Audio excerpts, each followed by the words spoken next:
Hey, what's up everybody? Commander Radix here, bringing you another episode of Transformers More Lore. Now you might be asking, Commander Radix, the last episode of Transformers More Lore came out over a year ago. It came out in October 2021.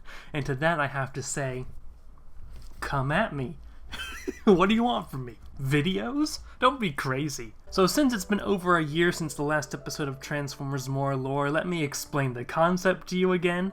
Transformers More Lore is my basically Transformers Lore Q&A series where you leave in the comments your questions that you have for Transformers Lore. You know, I wonder about this in Transformers Lore. Is there an answer to this in Transformers Lore?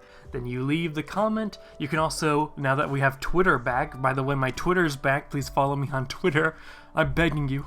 You can also tweet at me with the hashtag TransformersMoreLore your question about the world of Transformers. And we answer your questions here on this show, Transformers More Lore. This will be the 4th episode of Season 2, I think. I am continuing Season 2, because Season 2 never ended. It just happened to go through a long, over a year hiatus. But without any further ado, let's go ahead and let's take a look at your questions you have about the Transformers Multiverse that you left in the comment section of last video. It's been a long time. By the way, while I'm trying to pull up the questions on my tablet, remember that 80% of you have not subscribed to the channel yet. Please consider subscribing. It's a great free way to help the channel. And if you don't like the channel, you can always unsubscribe later.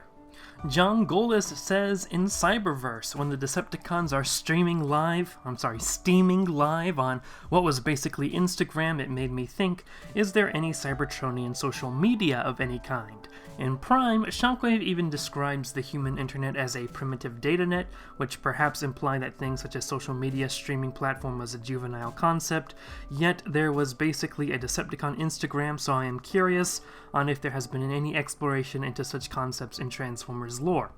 So when we say datanet, we're talking about the entire internet here, and the human internet is nothing compared to the Cybertronian datanet system that they have, which is the implication there. You know, we see the datanet used at various points throughout Transformers lore. It can be communication, it can be an archive of information, it can be used for streaming purposes, it can be used for messaging, for example.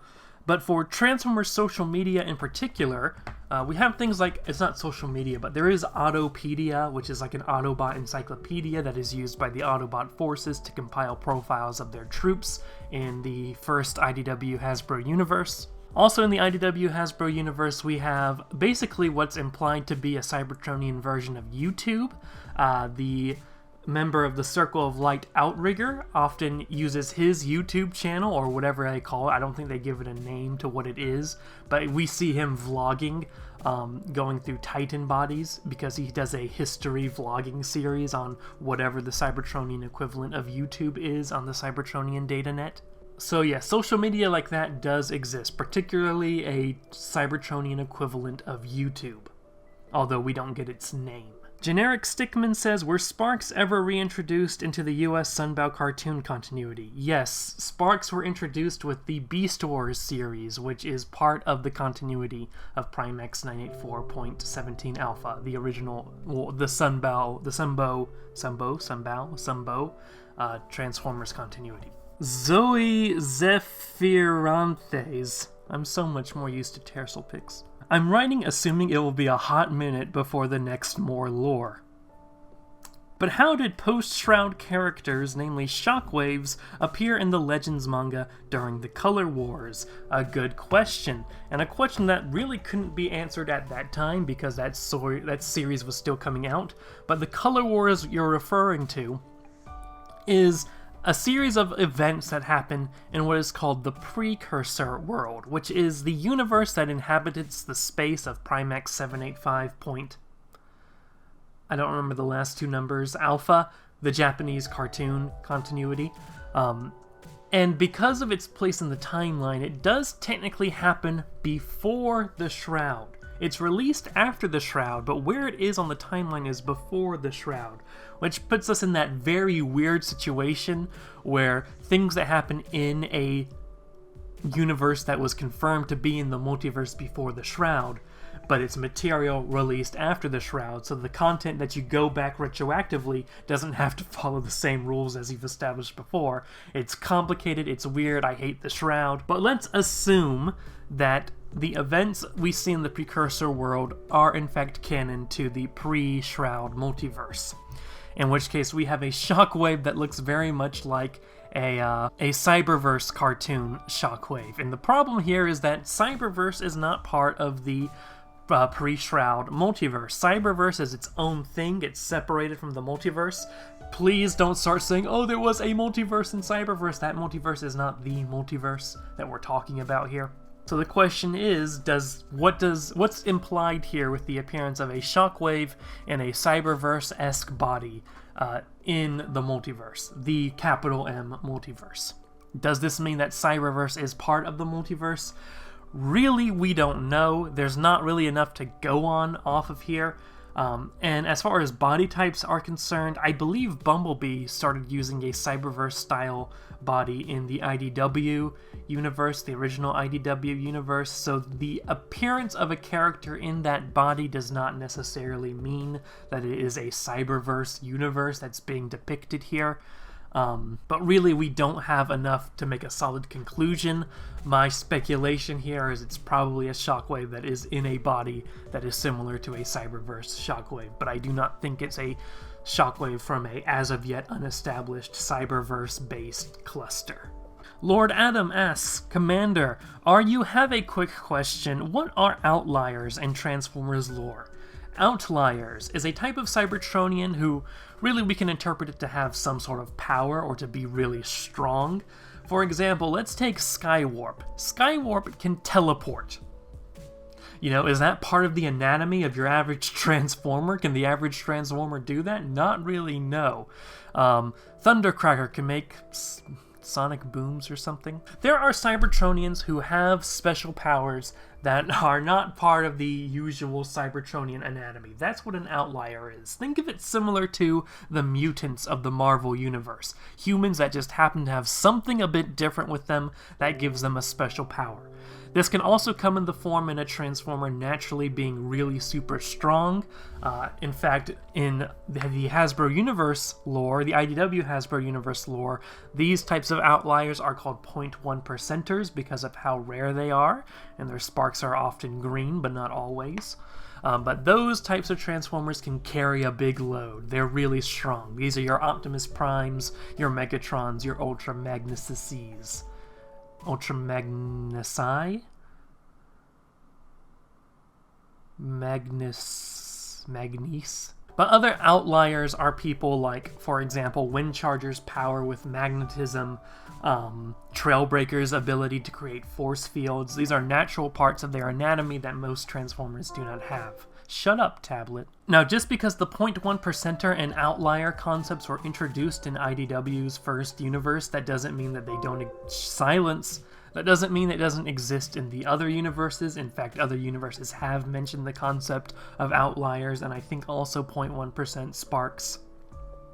So we can assume that is an anatomical constant throughout the pre-Shroud multiverse. Ben Opelka asks, I would have one question. Are there more than 5 Dinobots in other universes? I only know of the 5 Dinobots in most universes because in the original 5, but in movies there is Scorn. So do there exist more Dinobots in other universes? Yes, really what a Dinobot is varies from universe to universe. In some occasions, they are a specific group of Cybertronians that were created and they're in a specific group. Sometimes it's just the name of a sort of crack unit like the IDW universe who start off as Dinobots with a Y. And then there are other universes in which Dinobots are a type of species of Transformers, kind of in a separate group from the average Cybertronian, but they are a whole species of creature. For example, there's a line in the Unicron Trilogy cartoon universe that suggests that Dinobots are an ancient species of Cybertronians that went extinct sometime before the events of the Unicron Trilogy cartoons. So how many Dinobots there are, that really just depends on the universe. There's no law saying that there's a constant 5. 5. Even in the G1 universe, where you have that solid group of 5, in some universes, Paddles comes in as another member of the Dinobots. So the number of Dinobots can vary wildly from, it really depends on what your definition of Dinobot is here. Sometimes there's one guy named Dinobot. Sometimes there are two guys, one of which being the clone of the other, called Dinobot. And then you can, that ranges all the way up until you have the entire species of Dinobot inhabiting planet Cybertron. Pug Nation Gaming asks, here's a question. Did Quintus Prime seed life on Earth and by extent create human? Did he seed all life in the galaxy? Personally, to me, if he did, it would explain why Transformers and other aliens look like humans, because they're all modeled after Cybertronians. There's nothing, and I assume we're talking about the aligned continuity here, there's nothing in the aligned continuity that implies that humans are a creation of Quintus Prime and his stone. What was it called? The Ember Stone, I think it was called. Hold on, let me fact check myself. And it is called the Ember Stone. Look at me, I know my Transformers lore. I get paid to do this. I think the implication of the Ember Stone, as it was a sort of artifact, a piece of Primus himself in a way, it's that it creates mechanical life. So when we see things like the Quintessons, or the Sharkticons, or Junkions maybe, when we see aliens that clearly look mechanical and like Transformers, that's the implication of where they came from in the aligned universe. I don't think it really applies to organic life. It creates things that we would recognize as, hey, that's clearly a Cybertronian, but there's no way this guy came from Cybertron in the aligned universe. For the most part, most Transformers media tends to follow the line of humans following their line of evolution that they followed in our world. For example, the IDW Hasbro universe shows the dawn of humanity in around 4 million years ago with, the earliest apes, I guess you could say. Beast Wars also continues down that line. Stitch Production says, I got a question. Is there a Transformers afterlife like heaven or hell? Yes, there is. It's a little complicated. For the most part, the default setting, I guess you would want to say, is if a Transformer dies, their spark is extinguished. Their consciousness, their essence, their soul, because Cybertronians aren't technically robots. I think we've covered this before. They are souls that are inhabiting the body of machines, really. But their souls go to the afterlife, and this afterlife can have several names, but functionally they're talking about the same place, the Allspark, the Matrix, wherever. Being one with Primus, they go into that essence of Primus. They're becoming one in that afterlife realm. You do hear references in Cybertronian culture to the Pit as a place where Cybertronians who don't do good in life go to, sort of as an analogy to hell in, let's say, Christian lore. However, we haven't really, to my knowledge, I don't think we've ever seen the Pit actually being a place where the evil go to. If anything, we have seen at least a pit. We don't know if it's the pit, but we see something called the Pit as a physical location on Unicron's body, as a sort of gladiator ring, but that doesn't seem to necessarily be some sort of, afterlife for Cybertronians. You also have places like the Realm of the Primes, which is sort of the afterlife for the 13, and it seems to be somehow connected to the Matrix and thereby connected to the rest of the afterlife. The Matrix also is somehow set up so that those who once bore the Matrix are able to be accessed through the Matrix in most universes. And then, of course, you have some outliers, like Starscream of the G1 cartoon universe, whose outlier ability is to never die and instead persist as a immortal spark. Which means, if he's an immortal spark, does that mean he just never goes to the afterlife? Starscream does have his own special purgatory, and we've made a video on that. Check out the link right here for that video of Starscream's personal afterlife. It's more of a limbo, really. There is an implication in the IDW universe that there is a sort of infraspace that exists between life and death as a Transformer's soul is crossing over to the other side, as it were. But Cybertronian Afterlife is really something that deserves its own video to look at into more detail. And that's all of our questions for Transformers More Lore. How did you like the video? I hope you enjoyed. If you have questions about Transformers lore, please leave the questions in the comments or tweet at me with the hashtag TransformersMoreLore. I will answer your questions in the next episode of Transformers More Lore, whenever that may be. Remember to follow me on social media. All links are in the description, including my new Twitter, so please follow me on Twitter. Subscribe to the channel if you have not yet. If you enjoy my content, I make Transformers videos and history-related videos on this channel, as well as some general commentary videos from time to time. Thank you guys so much for watching, and have a good day, ladies and gentlemen.